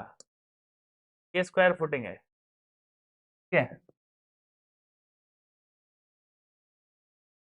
ये स्क्वायर फुटिंग है, ये कॉलम रेस्ट करा. अब ये अगर 2 मीटर है तो ये भी 2 मीटर है, इसका मतलब होता है स्क्वायर फुटिंग. अब ये बेस विड्थ है, तो ये बेस विड्थ कितनी है, 2 मीटर की. इधर से एनालिसिस कर लो या इधर से एनालिसिस कर लो, कहीं से भी कर लो, हमें 2 डायमेंशन ही देखना है. तो ये भी मेरा बी है, भी मेरा बी है. समझे? तो ये 3 मीटर हो तो ये भी 3 मीटर 4, तभी तो स्क्वायर बोलेंगे ना. स्क्वायर का मतलब क्या है, सेम साइड. अब यहाँ पे 2.2 है, 2.2 है, कोई भी ले लो आप. ठीक है, बोले.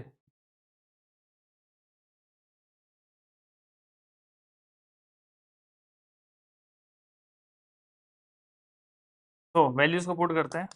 1.3 into 2/3 of C and C is 1.1 into NC dash is 11.8 plus what is Q? Q is nothing but gamma DF. 1.65 into depth of foundation is 1.6. NQ dash की वैल्यू है 3.8 minus 1 plus 0.4 of 1.65. width है 2.2 और N gamma dash की value है 1.3. ठीक है, solve कर लीजिए इसको. 1.3 into 3 plus 1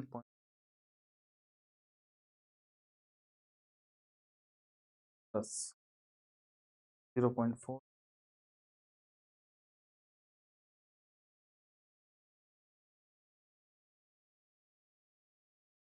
equal to, so it is coming out 20.52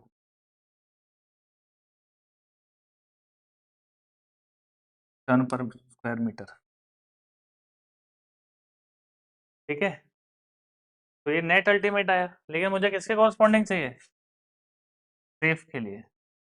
तो यहाँ से क्या निकलेगा, यहाँ से निकलेगा नेट अल्टीमेट से नेट सेफ पहले। तो नेट सेफ कैसे निकलेगा, नेट अल्टीमेट को आप फैक्टर ऑफ सेफ्टी से डिवाइड कर लो। तो इसको फैक्टर ऑफ सेफ्टी कितना दिया है, 2.5, तो ये आ गया मेरा 8.21 टन पर मीटर। ठीक है, लेकिन मुझे ये नहीं चाहिए, ये चाहिए QS। कैसे निकलेगा, गामा डीएफ ऐड कर लो, 8.21 में आप ऐड कर लो gamma, that is 1.65 and depth of foundation is 1 point हो गया प्लस 1 पॉइंट, ये हो गया मेरा 10.85 टन पर मीटर स्क्वायर। ठीक है, तो हमें क्या पूछा है, लोड पूछा है, ये तो प्रेशर है, और प्रेशर है तो हमें लोड कैसे निकालना है,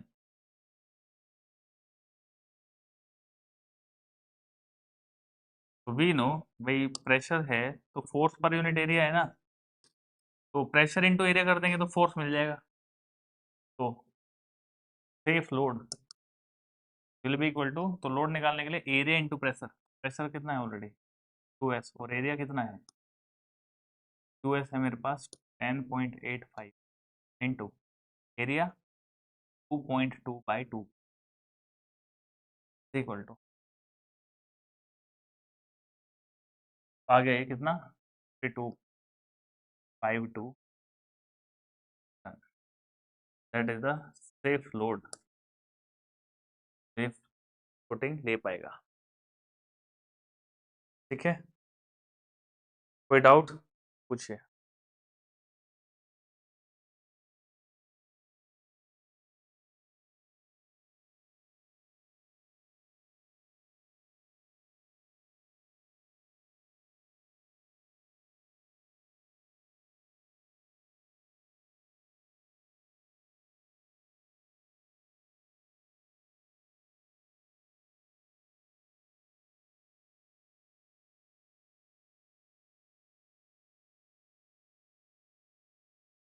चलिए तो फिर नेक्स्ट कंसेप्ट पे जाते हैं, that is the effect of water table. और एक्चुअली हमने जो डेरिवेशन पढ़ा था, हमने जो डेरिवेशन पढ़ा था, वो डेरिवेशन का असली मज़ा अब आने वाला है जब हम इफेक्ट ऑफ वाटर टेबल पढ़ेंगे।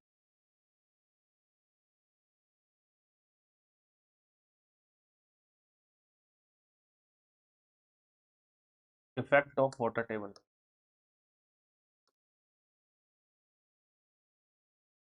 On bearing capacity of soil, soil की बियरिंग कैपेसिटी क्या इफेक्ट होगा।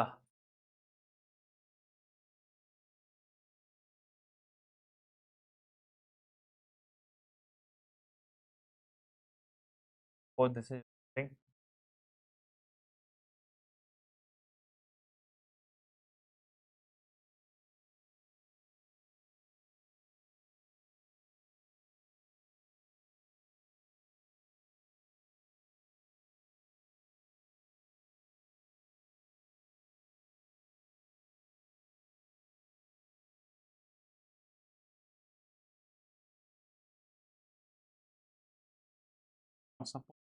This is the water level, sorry ground level,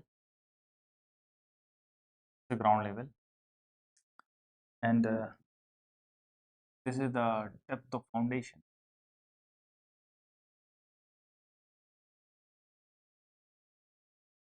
अब इसको समझने के लिए what you have to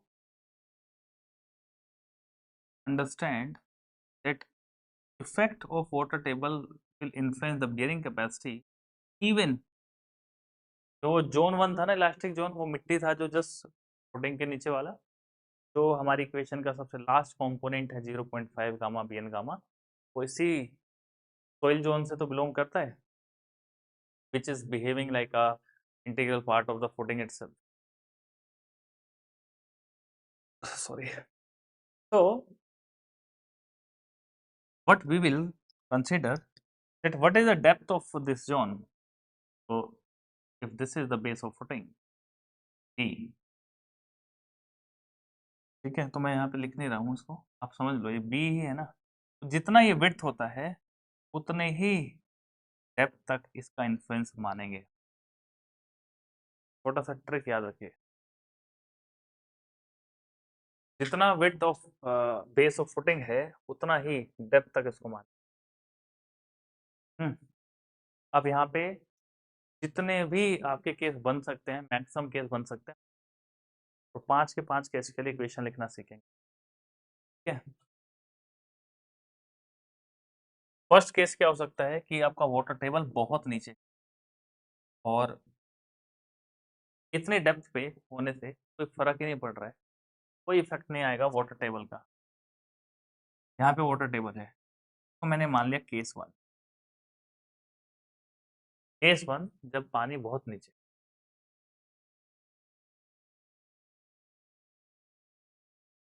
case 2 जब वाटर टेबल राइज किया,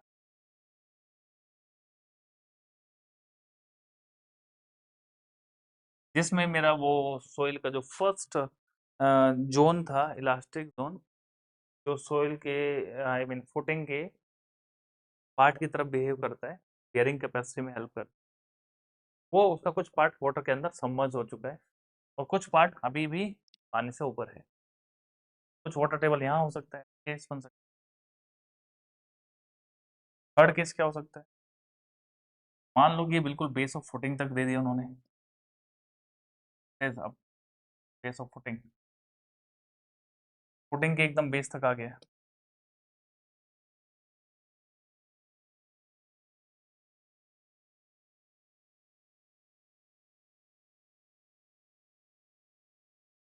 बेस ऑफ फुटिंग पे आ गए केस 3। और क्या केस हो सकता है, ये बेस ऑफ फुटिंग के ऊपर तक चला गया, मेरा फुटिंग कुछ डूब गया पानी में, केस 4 हो गया। एंड द एक्सट्रीम लेवल पे ग्राउंड लेवल तक ही पानी आ चुका है, वाटर टेबल इज ग्राउंड, पूरा का पूरा पानी के नीचे, हो गया मेरा केस 5। ठीक है, अब इन पांचों केसेस की स्टडी करनी है।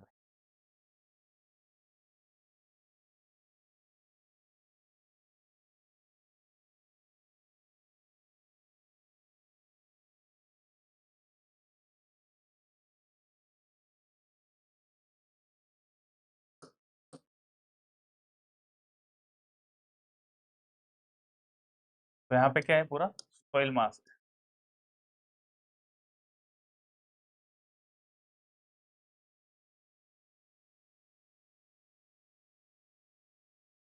है ना, और ये भी तो मिट्टी है, लेकिन ये मिट्टी, this soil is below the base of footing, right.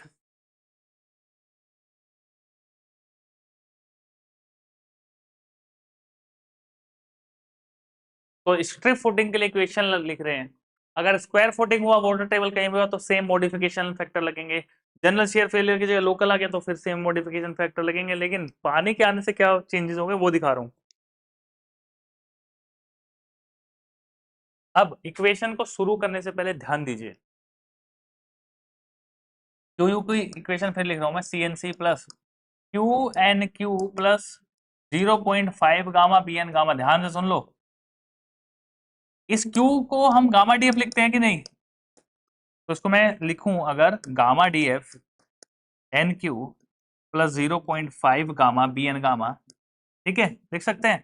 अब आप ये ध्यान दीजिए कि वाटर टेबल का इफेक्ट किसको इन्फ्लुएंस करने वाला है भाई, एक तो ये यूनिट वेट को चेंज कर देगा, क्या बना देगा, इसको सबमर्ज बना देगा अगर ये पानी के नीचे डूब गया, और अगर ये वाटर लेवल ऊपर आते आते कहाँ पे आ गया, केस 4, देखिए वहां पे ये जो गामा डी एफ है ये ओवरबर्डन प्रेशर ही बताता है, क्या बताता है ये वाले पार्ट का मिट्टी का प्रेशर ही बता रहा है, ये gamma D F Q overburden pressure. तो जब वाटर लेवल उधर तक पहुंचेगा तो ये मेरा गामा इन्फ्लुएंस होने वाला है। इसलिए बोला था कि वो डेरिवेशन से क्या समझना है, हमें समझना है कि इक्वेशन के पार्ट्स कौन कौन से पार्ट किस किस जोन की सोइल को इन्फ्लुएंस रखते हैं। तो यहाँ पे भी गामा आ रहा है, यहाँ पे भी गामा आ रहा है, पर ये यूनिट वेट है फुटिंग के नीचे वाला और ये वाला यूनिट वेट है फुटिंग के ऊपर वाला। तो वाटर टेबल ऊपर नीचे जाने से आपको यूनिट वेट अलग लेना पड़ेगा, जिससे आपकी बेयरिंग कैपेसिटी की वैल्यू अलग आएगी। वही पढ़ना है कि बेयरिंग कैपेसिटी की वैल्यू क्या क्या होंगी, किस तरीके से वाटर टेबल इफेक्ट करेगा जब वो राइज और फॉल करता है, जो हमारा ग्राउंड वाटर टेबल है। ठीक है, तो चलते हैं अपने वन बाय वन सभी केसेस की एनालिसिस करने के लिए। केस वन देखिए,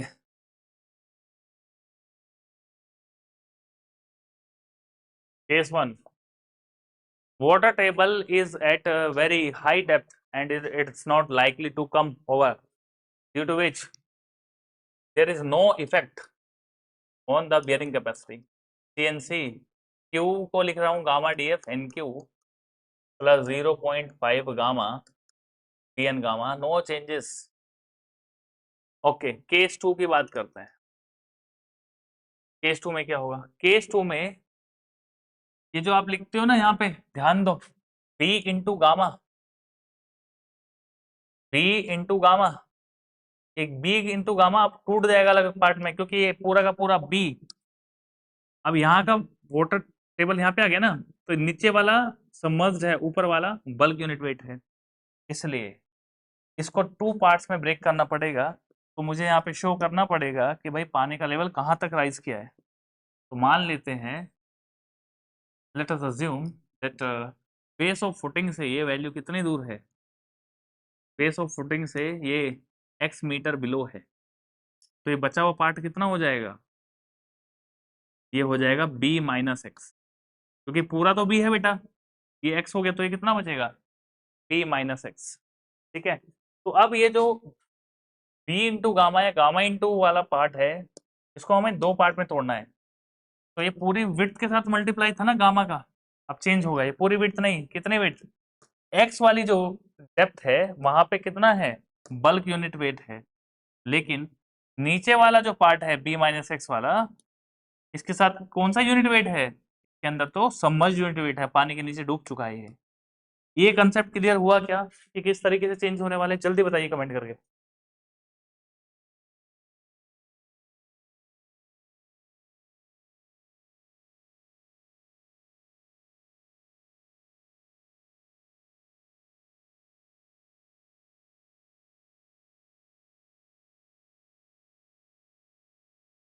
और इसको की,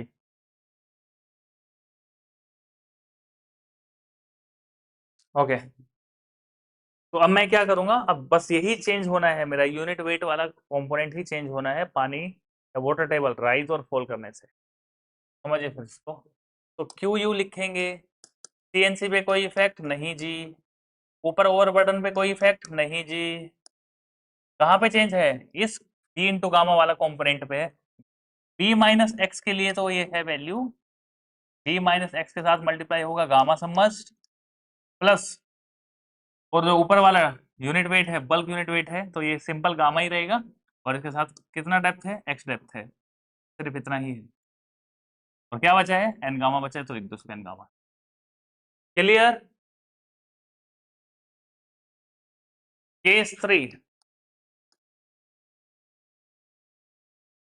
केस थ्री में कहाँ चला गया है, पानी बेस ऑफ फुटिंग पे है, तो पूरा का पूरा सोइल मास यानी बी इंटू गामा वाला जो फैक्टर है, वो गामा की जगह क्या चेंज होगा, सबमर्ज्ड, क्योंकि अभी कोई पार्शियल डेप्थ नहीं, पूरी की पूरी डेप्थ किसमें है, पानी में डूबी हुई है, तो बी इंटू गामा की जगह क्या चेंज कर देंगे, गामा सबमर्ज्ड। तो इक्वेशन में क्या चेंज आएंगे, फर्स्ट टर्म में कोई चेंज है नहीं, फुटिंग के ऊपर वाला ओवरबर्डन प्रेशर में कोई चेंज है नहीं, वहां पे पानी पहुंचा नहीं अभी, तो किसमें चेंज होगा 0.5, एक गामा पूरा का पूरा सबमर्ज लगेगा बी के साथ, क्यों, पूरी की पूरी विड्थ यानी डेप्थ, बी डेप्थ तक पूरा वाटर आ चुका है, एन गामा। बताइए केस थ्री में कोई दिक्कत, फर्स्ट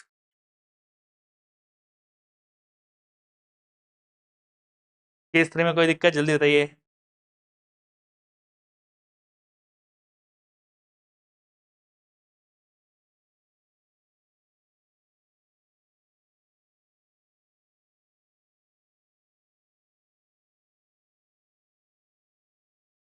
चलिए केस 4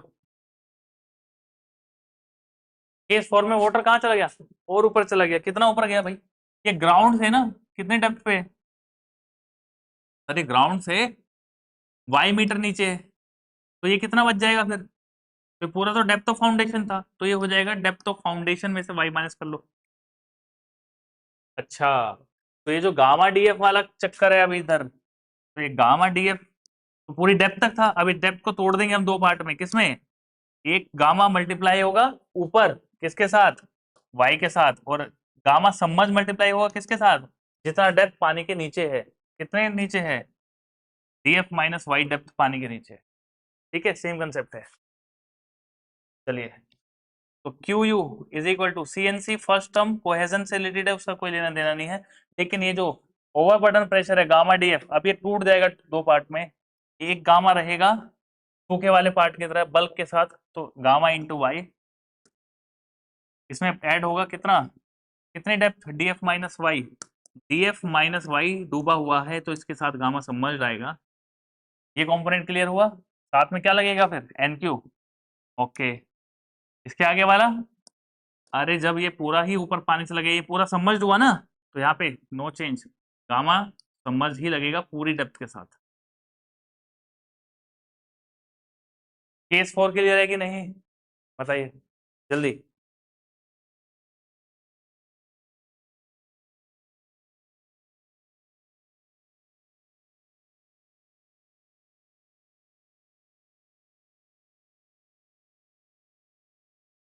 ओके, तो केस 5, अब वाटर टेबल कहाँ चला गया, टॉप पे, तो टॉप पे चला गया तो पूरा का पूरा गामा, गामा सबमर्ज, तो चाहे वो लास्ट में 0.5 गामा बीएन गामा वाला गामा हो, या ये ओवरबर्डन प्रेशर वाला गामा डीएफ हो, सब पानी के अंदर है, सब क्या चेंज हो जाएगा, गामा सबमर्ज में। तो इक्वेशन क्या बन जाएगी केस 5, जब वाटर ग्राउंड पे आ गया, तो ग्राउंड पे आने से ये हो गया C N C no change, but यहाँ पे gamma D F N Q, तो ये गामा पूरा किस में कन्वर्ट होगा, गामा सबमर्ज में, plus 0.5 gamma B N gamma, ये पूरा गामा किस में चेंज होगा, सबमर्ज में। क्यों चेंज हो रहा है, अरे सब पानी के नीचे है।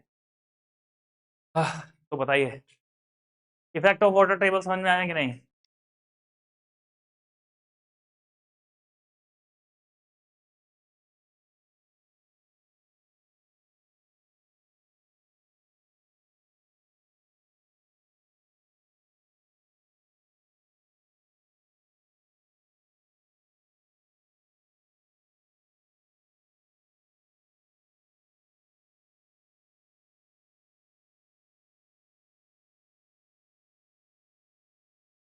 ठीक है, अब एक नोट है आपके एमसीक्यू के लिए। क्या है नोट, नोट है 50 रुपए का है। तो नोट क्या है नोट है कि यार जब मेरी सोइल में ना, जब वाटर टेबल सपोज ये है फाउंडेशन, और जब पानी बहुत नीचे रहता है या पानी जब आपका ग्राउंड लेवल पे आता है तो क्या फर्क पड़ता है। तो क्वेश्चन इस तरह पूछा जाता है, क्वेश्चन क्वेश्चन इस तरह पूछा जाता है कि when the water table is rises to the ground level, what is the effect in the bearing capacity. तो बियरिंग कैपेसिटी में क्या इफेक्ट होगा फॉर द सैंड। तो सैंड के केस में, फॉर सैंड, सैंड के केस में सी तो 0 हो जाएगा बेटा, तो क्यू यू की वैल्यू रखेंगे तो क्या बचेगा, C N C Q N Q plus 0.5 gamma B N gamma, तो ये तो 0 हो गया ना। तो क्या बचा, ultimate bearing capacity equal to Q N Q. तो क्यू मतलब क्या होता है, गामा डी एफ होता है, gamma D F N Q plus 0.5 gamma B N gamma. ठीक है, ये होती है इक्वेशन।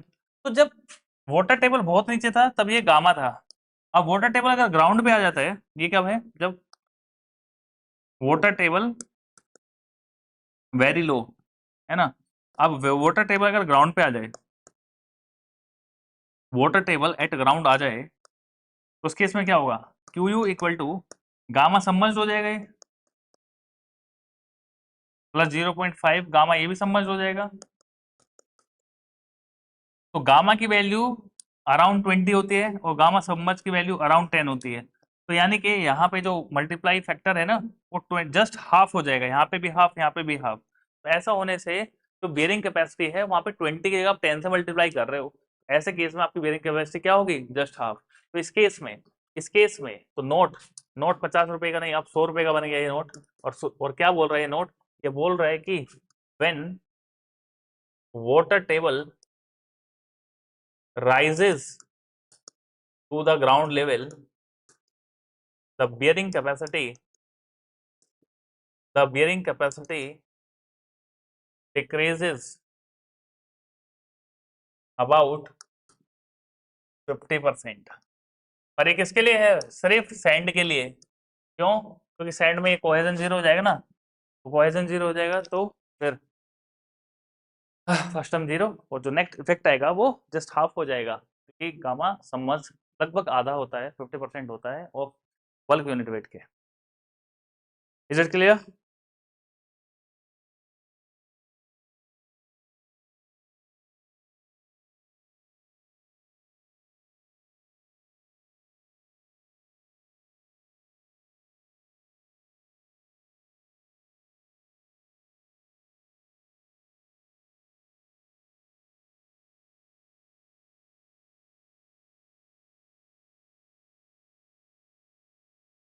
हम्म।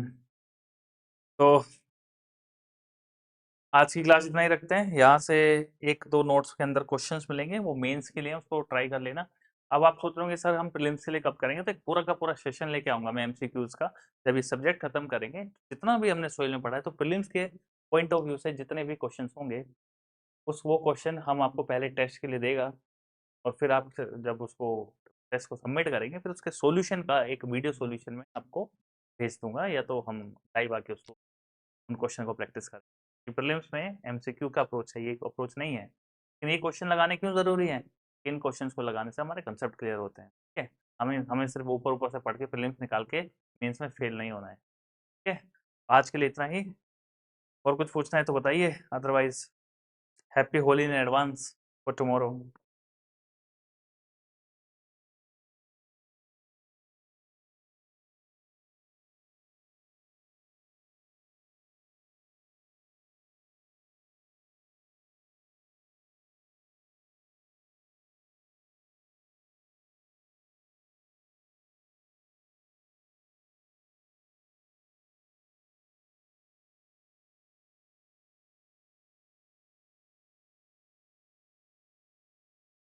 ओके क्लास, तो गुड नाइट, जय हिंद, टाटा बाय।